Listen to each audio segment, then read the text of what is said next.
Hello guys, good afternoon. Today's my topic is polymerase chain reaction, in which I am explain steps of PCR and their components. So यहाँ basic component जो हमें polymerase chain reaction में चाहिए वो हमें चाहिए DNA template which we want to amplify. ठीक है, फॉर एग्जांपल जैसे कि ये मेरा डीएनए है, डबल स्ट्रैंडेड डीएनए, और मैं चाहती हूँ अपने इतने सेगमेंट को एम्पलीफाई करना चाहती हूँ. ये है मेरा target segment which we want to amplify. Okay, तो ये मेरा क्या होगा, डीएनए टेम्पलेट. मुझे चाहिए बफर सिस्टम चाहिए. बफर सिस्टम हम यहाँ पर यूज़ करते हैं जो पीएच को इंक्रीज होने से, पीएच को चेंज होने से रोके. दैट मीन्स कि it resist a pH. Okay, buffer system to resist pH. ये पीएच को चेंज होने से रोकेगा.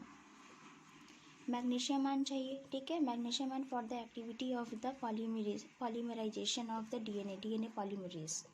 ओके, प्राइमर चाहिए. प्राइमर हमें यहाँ पर क्यों चाहिए, क्योंकि यहाँ पर जो भी हम डीएनए सिंथेसिस में आपने अच्छे से पढ़ा होगा कि रेप्लिकेशन के टाइम पर जो हमें डीएनए पॉलीमरेज यूज़ करते हैं वो क्या करता है, वो डीएनए की सिंथेसिस तो करा सकता है लेकिन इस डीएनए की सिंथेसिस को इनिशिएट नहीं कर सकता. तो डीएनए की सिंथेसिस की इनिशिएशन के लिए हमें प्राइमर की नीड होती है. ठीक है, तो यहाँ पर भी तो हम क्या करते हैं, डीएनए की एक तरीके की रेप्लिकेशन रिएक्शन ही तो है. डीएनए स्ट्रैंड्स की सिंथेसिस करते हैं डीएनए स्ट्रैंड से ही, है ना. तो यहाँ पर एक तरीके का रेप्लिकेशन ही है, उसकी कॉपी बनाते हैं, रेप्लिका प्रोड्यूस कर रहे हैं, मैक्सिमम उसको एम्पलीफाई कर रहे हैं. तो इसीलिए हमें भी यहाँ पर क्या चाहिए, प्राइमर चाहिए, ताकि डीएनए सिंथेसिस को वो इनिशिएट कर सके. ठीक है, डीएनटीपीस क्या है, ये ब्लॉक्स होते हैं. जैसे कि अब बिल्डिंग बनाने हैं तो उसके ब्लॉक्स हैं डीएनटीपीस, न्यूक्लियोटाइड्स. ठीक, और डीएनए पॉलीमरेज, यहाँ पे हम जो डीएनए पॉलीमरेज यूज़ करते हैं वो हम यूज़ करते हैं टैग पॉलीमरेज. ये आपको अच्छे से पता होगा, बेसिक आपको क्लियर होगा कि टैग पॉलीमरेज कहाँ से हम लोग इसे एक्सट्रैक्ट करते हैं, थर्मस एक्वाटिकस बैक्टीरियम से. ठीक है, which will be stable it is a thermostable polymerase enzyme. और इसका स्टेबिलिटी टेम्परेचर कितना होता है 70 to 80 डिग्री सेल्सियस. ओके, तो फर्स्ट ऑफ ऑल एक एक कंपोनेंट को क्या करूँगी, यहाँ पर डिस्क्राइब करूँगी. ठीक है, क्योंकि यहाँ पर आपका कंपोनेंट थोड़ा डीप में जाएगा आपका, क्योंकि टेक्निक्स का पार्ट है ये. मैं बेसिक नहीं पढ़ा रही हूँ, तो बेसिक नहीं है ये, थोड़ा सा डीप में पढ़ाऊँगी. ठीक है, तो सबसे पहले तो यहाँ पर जो हम बफर यूज़ करते हैं, बफर हम यूज़ करते हैं ट्राई CDTA या समटाइम्स वी यूज़ ट्राइसोसिल. ठीक, और जो सॉल्यूशन होना चाहिए, जिस सॉल्यूशन में, जैसे कि यहाँ पर हमने PCR ट्यूब लिया, ये हमारा PCR ट्यूब. तो इस PCR ट्यूब में सारी चीज़ें सॉल्यूशन के अंदर होती हैं, सॉल्यूशन के अंदर ही रिएक्शन होती हैं. तो इस सॉल्यूशन का pH अप्रॉक्स 8.0 to 8.5 होना चाहिए. स्लाइटली मतलब एल्कलाइन होना चाहिए, एल्कलाइन pH होना चाहिए इसका, ताकि इसकी रिएक्शन प्रोसीड हो सके. तो ये जो इसका pH है ये चेंज ना हो, ये pH इतना ही रहे, इसलिए हम लोग बफर यूज़ करते हैं, बफर सिस्टम यूज़ करते हैं, जिसकी वजह से pH का इसकी चेंज को उसको रोकता है, वो रेसिस्ट करता है. ठीक, नेक्स्ट है मैग्नीशियम आयन या मैग्नीशियम MgCl2 या MgCl2. ये कंसनट्रेशन है, मैग्नीशियम का कंसनट्रेशन अप्रॉक्स आपका होना चाहिए 0.5 to 1.5 मिलीमोलर, 1.5 मिलीमोलर होना चाहिए. 0.5 to 1.5 मिलीमोलर होना चाहिए मैग्नीशियम आयन का कंसनट्रेशन. ये होना चाहिए डीएनए पॉलीमरेज की एक्टिविटी के लिए. ये डीएनए पॉलीमरेज की एक्टिविटी के लिए मैग्नीशियम आयन यूज़ करते हैं. प्राइमर, बेसिकली जो प्राइमर हम यूज़ करते हैं PCR रिएक्शन में वो ऑलिगोन्यूक्लियोटाइड्स यूज़ करते हैं. ऑलिगोन्यूक्लियोटाइड प्राइमर्स यूज़ करते हैं जो कि लैब में डिज़ाइन किए जाते हैं. ठीक है, अभी प्राइमर डिज़ाइनिंग बताऊंगी मैं. प्राइमर डिज़ाइनिंग आपको जाना जरूरी है यहाँ पर PCR में. डीएनटीपीस यहाँ पे कौन कौन से हो सकते हैं, adenine, guanine, cytosine, thymine.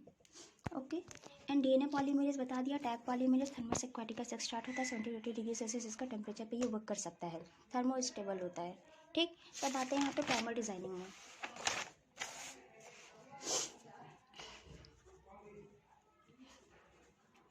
Primer designing, तो प्राइमर डिज़ाइन हम यहाँ पर बेसिकली यूज़ करते हैं ऑलिगोन्यूक्लियोटाइड। तो ऑलिगो प्राइमर डिज़ाइनिंग में हमारा प्राइमर होना कैसा चाहिए, कितना होना चाहिए, ये हमारा होना चाहिए 15 to 20 बेस पेयर लॉन्ग होना चाहिए, 15 to 20 बेस पेयर लॉन्ग होना चाहिए। ठीक है, इसमें जीसी कंटेंट 40 to 60% होना चाहिए। जीसी कंटेंट इसका 40 to 60% होना चाहिए। 15 to 20 बेस पेयर लॉन्ग होना चाहिए हमारा प्राइमर। ठीक है, और हाँ, इसके 3 प्राइम एंड पर इसका एक चीज़ और कि हमें जो सबसे ज़्यादा इंपॉर्टेंट हम देखते हैं यहाँ प्राइमर में, जीसी कंटेंट हमारा 40 to 60% होना चाहिए, इससे ज़्यादा नहीं। और डाइमराइजेशन भी नहीं होना चाहिए, लाइक जैसे कि जीसी बना दिया या फिर 80 बना दिया, तो ऐसा नहीं होना चाहिए। इससे क्या होगा कि ये हेयर पिन लूप स्ट्रक्चर का फॉर्मेशन कर लेता है। दैट मीन्स कि अगर जैसे ये हमने बनाया, ठीक है, ये हमारा प्राइमर है, ये जीसी रिच कर दिया हमने, ठीक, तो ये क्या करती है, ऐसा स्ट्रक्चर बना लेगा कुछ का ऐसा, ये आपस में ही अपने कॉम्प्लीमेंट्री सीक्वेंसेस से बाइंड कर जाएगा, बाइंडिंग हो जाएगी, जिसकी वजह से हमारा प्राइमर बेकार हो जाएगा। तो ऐसा डाइमराइजेशन नहीं होना चाहिए, अवॉइड करना चाहिए। 80 या जीसी ना हो, जीसी कंटेंट 40 to 60% होना चाहिए। और इसके 3 प्राइम एंड पर भी जीसी कंटेंट नहीं होना चाहिए, वो भी हम अवॉइड करते हैं। ठीक है, ये भी हम अवॉइड करते हैं for the hairpin loop structure formation ना हो इसलिए। और जीसी कंटेंट यहाँ पर हाई हमने क्यों रखा है, 40 से 60% हाई क्यों रखा है, ताकि हम इसकी स्टेबिलिटी को बनाने के लिए, ताकि ये स्टेबल बन सके हमारा प्राइमर। ठीक, तो और हाँ, इसका मेल्टिंग टेम्परेचर, अब मेल्टिंग टेम्परेचर जो हम रखते हैं सॉल्यूशन का जो मेल्टिंग टेम्परेचर हम रखते हैं वो हम 5 डिग्री सेल्सियस बिलो रखते हैं for the melting temperature of primer. मतलब प्राइमर का जितना मेल्टिंग टेम्परेचर होगा उसके मेल्टिंग टेम्परेचर से, प्राइमर के मेल्टिंग टेम्परेचर से 5 डिग्री सेल्सियस कम रखते हैं अपने सॉल्यूशन का मेल्टिंग टेम्परेचर। ठीक है, अब इसको कैसे हम पता करेंगे, जैसे कि हमारा फॉर एग्जांपल हमने एक प्राइमर डिज़ाइन किया, जैसे ये हुआ हमारा प्राइमर 80 GC,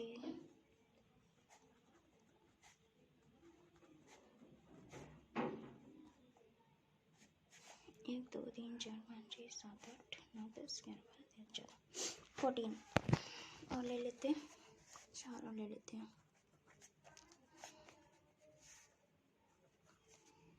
ठीक, ये हो गया, हमने प्राइमर डिज़ाइन किया है। कितना हो गया टोटल, 1 2 3 4 5 6 7 8 9 10 11 12 13 14 15 16 17 19। तो ये टोटल 20 न्यूक्लियोटाइड का ये प्राइमर डिज़ाइन किया है मैंने। ठीक, अब इसमें से देखो जीसी कंटेंट कितने हैं, 1 2 3 4 5 6 7 8 9 10 इसमें देखो जीसी है, और टोटल इसमें कितने हैं, 20। ठीक, तो ये प्राइमर का मेल्टिंग टेम्परेचर कितना हो जाएगा, पहले तो प्राइमर का मेल्टिंग टेम्परेचर निकालो। मैंने कितना बताया, इसका फॉर्मूला मैंने आपको बताया नहीं, तो मेल्टिंग टेम्परेचर काउंट करने का फॉर्मूला ये होता है 4 × GC + 2 × 80। तो यहाँ पर देखो टोटल कितना हुआ, यहाँ देखो 4 × GC कंटेंट कितना बताया, 10 + 2 × 80 कंटेंट कितना है, 10 40 कितना हो गया, 60 डिग्री सेल्सियस। मतलब ये जो प्राइमर का मेल्टिंग टेम्परेचर था, वो 60 डिग्री सेल्सियस था। तो हमें अपने सॉल्यूशन का एनीलिंग के लिए हमको एनीलिंग करना है, मैं बताऊंगी आगे स्टेप्स में एनीलिंग क्या है। एनीलिंग करना है तो उसका टेम्परेचर हमको इससे कम रखना है, इससे 5 डिग्री कम रखना है। तो मतलब सॉल्यूशन का मेल्टिंग टेम्परेचर हम कितना रखेंगे, अब आप रख सकते हो इसको 50 to 55 डिग्री सेल्सियस। ठीक, ये फॉर एनीलिंग के लिए। ऐसा क्यों करते हैं भाई, मेल्टिंग टेम्परेचर क्या है, इसलिए हम रखते हैं ना, ताकि हमारा जो प्राइमर है वो मेल्ट ना होने पाए, उसकी मेल्टिंग ना हो जाए, उसके हाइड्रोजन बॉन्ड्स ब्रेक ना हो जाए। ठीक है। और ऑलिगोन्यूक्लियोटाइड है, ये प्राइमर लैब में डिज़ाइन किए जाते हैं। यहाँ पे ऑलिगोन्यूक्लियोटाइड प्राइमर यूज़ होता है। और दो तरीके के प्राइमर डिज़ाइन करते हैं, एक तो अपने प्लस स्ट्रैंड के लिए, एक अपने माइनस स्ट्रैंड के लिए। क्योंकि आपने अच्छे से पढ़ा होगा, ये मैं आपको नहीं बताऊंगी कि प्लस स्ट्रैंड क्या है, माइनस स्ट्रैंड क्या है, कौन सा नॉन टेम्पलेट क्या है, टेम्पलेट स्ट्रैंड क्या है। ठीक है, 3 प्राइम टू 5 प्राइम। तो एक प्राइमर हमें यहाँ डिज़ाइन, एक यहाँ के यहाँ के एनीलिंग के लिए एक प्राइमर डिज़ाइन करना होगा, और यहाँ एनील करने के लिए एक प्राइमर डिज़ाइन करना होगा। और जो दोनों प्राइमर डिज़ाइन किए जाते हैं, ठीक है, और दोनों प्राइमर हमारे यहाँ पर एक पॉइंट और आप नोट कर लो यहाँ पर कि बोथ प्राइमर यहाँ पे 2 टाइप्स का प्राइमर होता है। एक होता है फॉरवर्ड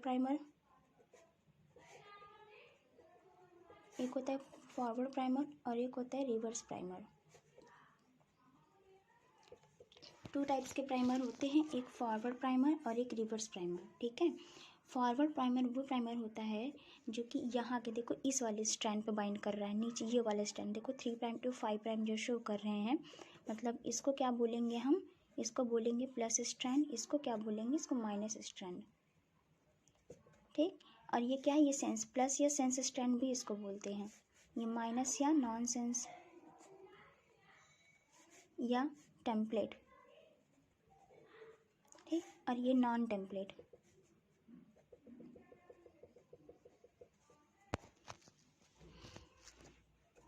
तो जो प्लस स्ट्रैंड है, सेंस स्ट्रैंड, इस पर जो प्राइमर बाइंड करता है उसे हम बोलते हैं रिवर्स प्राइमर।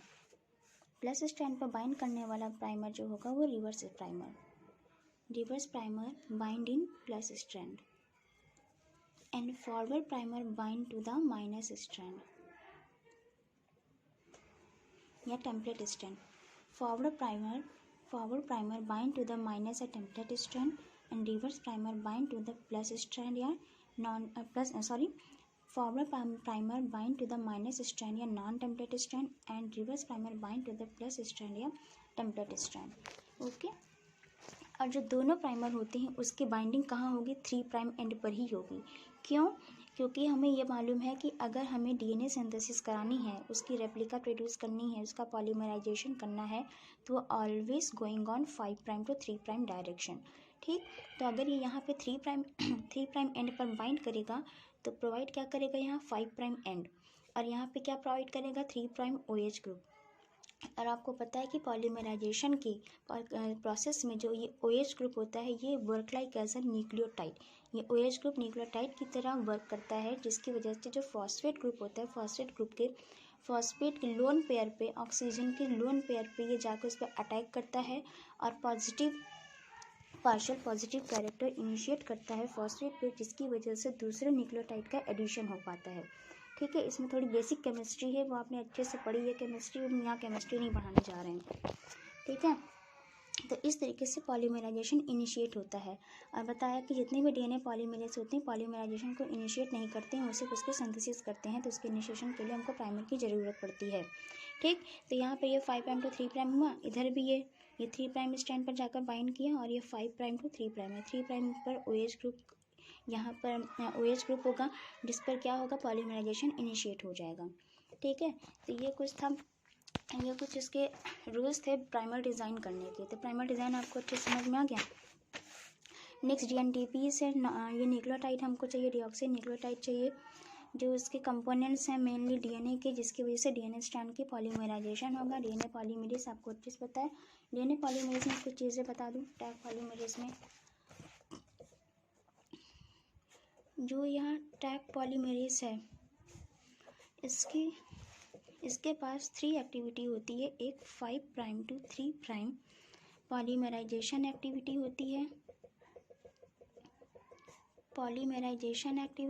है, फॉर पॉलीमराइजेशन ऑफ डीएनए। ठीक, दूसरा 5 prime to 3 prime exonuclease activity होती है फॉर रिमूवल। तीसरा 3 prime to 5 prime exonuclease activity होती है for proofreading. Proofreading की एक्टिविटी होनी बहुत ज़रूरी है किसी भी पॉलीमरेज में, क्योंकि अगर वो किसी भी चीज़ की सिंथेसिस कर रहा है तो सिंथेसिस करने के बाद जब वो आगे बढ़ता है तो उसके बाद पीछे उसको एक बार प्रूफ रीडिंग उसकी करनी होती है कि क्या उसने सही एडिशन किया है कि नहीं। ठीक है, तो टैग पॉलीमरेज में 3 एक्टिविटी होती है, 5' to 3' polymerization activity, 5' to 3' exonuclease activity and 3' to 5' exonuclease activity for proofreading. ये तीनों एक्टिविटीज़ में होती है टैग पॉलीमरेज में। ये थे हमारे कंपोनेंट थे पीसीआर के। अब चलते हैं स्टेप्स पे।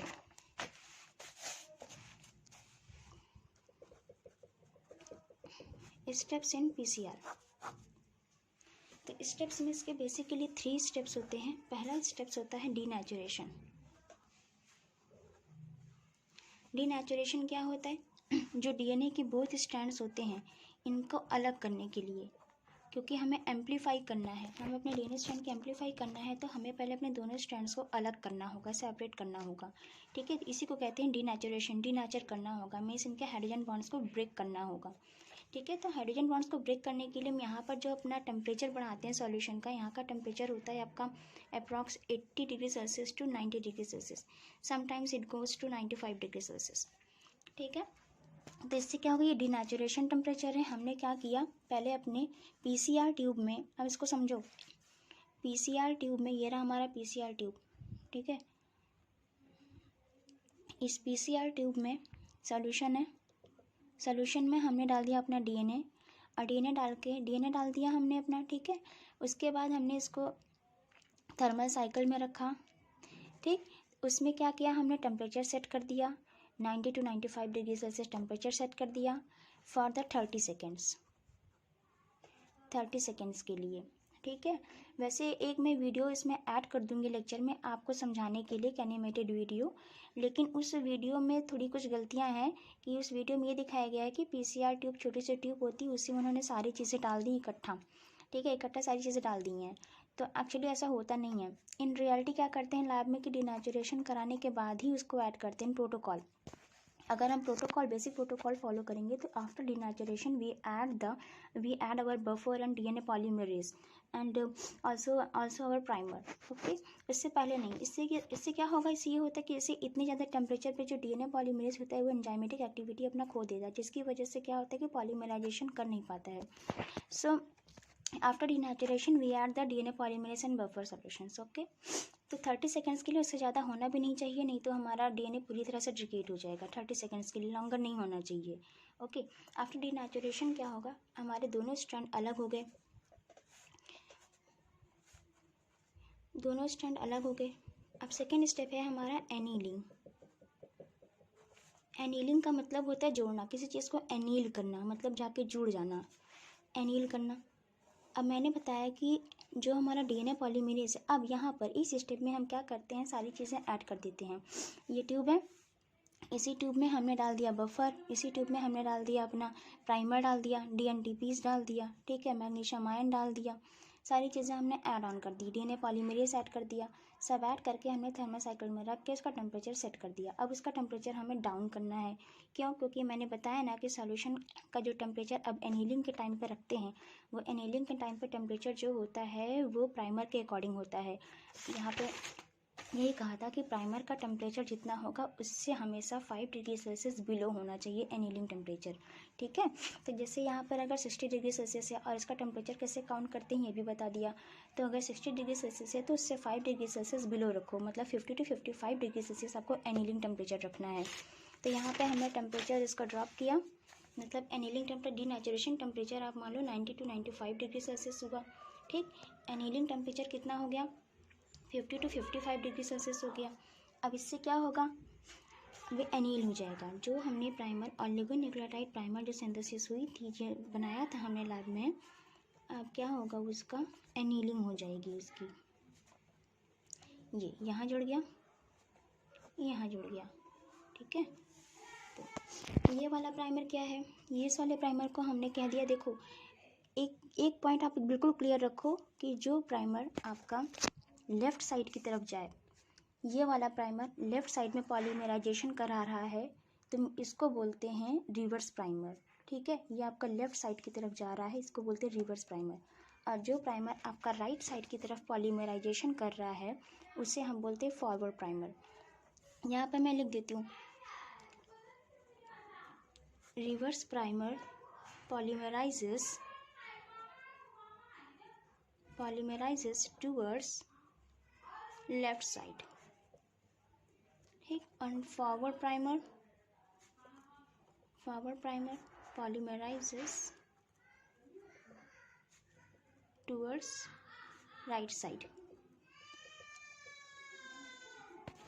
ओके, तो ये रिवर्स प्राइमर है, बाइंड हुआ है, ये फॉरवर्ड प्राइमर है जो बाइंडिंग हुई है। एनीलिंग टेम्परेचर के बाद अब होगा इसका एक्सटेंशन, इसका इलांगेशन। नेक्स्ट स्टेप है इसका इलांगेशन। इलांगेशन टेम्परेचर फिर इंक्रीज करते हैं हम, approx 70 to 72 degree Celsius increase करते हैं for the addition of DNTPs। यहाँ पे प्राइमर की बाइंडिंग हुई थी,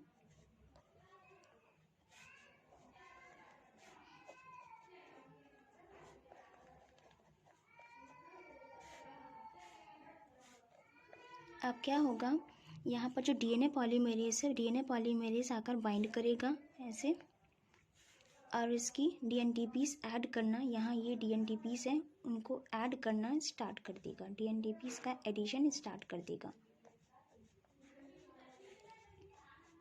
ऐसे ये मूव करेगा इस साइड में, ये मूव करेगा इस साइड में।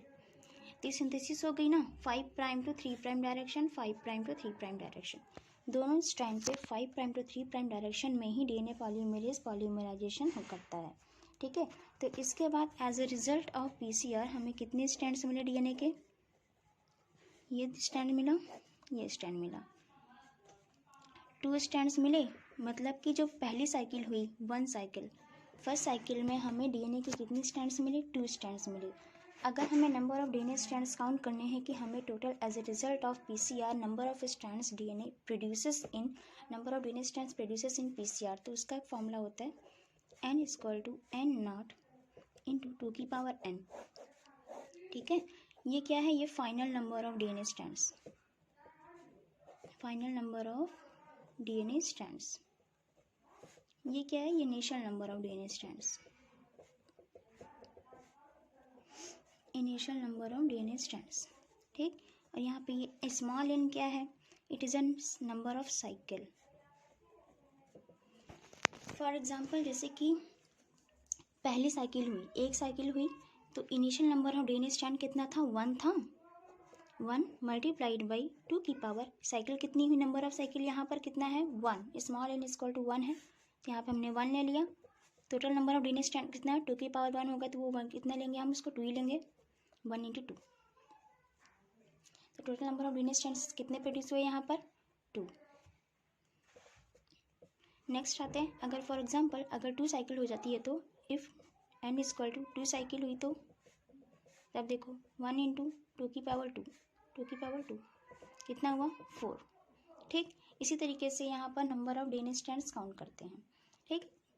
जैसे ऐसे ही आप मैनी मोर ऐसे ही आप बाइंड करते जाओ, जैसे 2 की पावर 3 होगी, 2 की पावर 4, 2 की पावर 5, 2 की पावर 6, इस तरीके से। यहाँ पर कभी कभी क्वेश्चन में नंबर ऑफ सेल्स में भी दे देता है कि नंबर ऑफ सेल्स अगर इतनी है तब आपके नंबर ऑफ कॉपीज़ कितनी प्रोड्यूस हुई हैं। तो यहाँ पर जैसे अगर नंबर ऑफ सेल्स दे दिया है, फॉर एग्जांपल जैसे कि यहाँ पर अगर 10 सेल्स दे दिया है कि 10 सेल्स हैं और कितनी साइकिल हुई हैं, अगर 10 साइकिल हुई हैं, ठीक है, 10 सेल्स हैं जिनमें 10 साइकिल कराई गई हैं, तो आप बताइए नंबर ऑफ DNA स्ट्रैंड्स कितनी है। तो हम यहाँ पे इनिशियल नंबर सेल्स का ले लेते हैं, नंबर ऑफ जहाँ पे हमने लिया है इनिशियल नंबर ऑफ DNA, तो यहाँ पर हम नंबर ऑफ सेल्स ले लेते हैं। यहाँ पर हम काउंट कर लेंगे नंबर ऑफ सेल्स 10 × 2 की पावर 10, और इस तरीके से आप निकाल सकते हो, ओके। इसके बाद एक छोटा सा मैं एनिमेटेड वीडियोस में ऐड कर दूँगी, आप उसको देखो और अच्छे से समझो, ठीक। और अगर समझ में आता है तो अच्छा है, और अगर फिर भी कोई क्वेश्चन अगर माइंड में रह गया है तो मुझसे पूछो, मैं समझा दूँगी।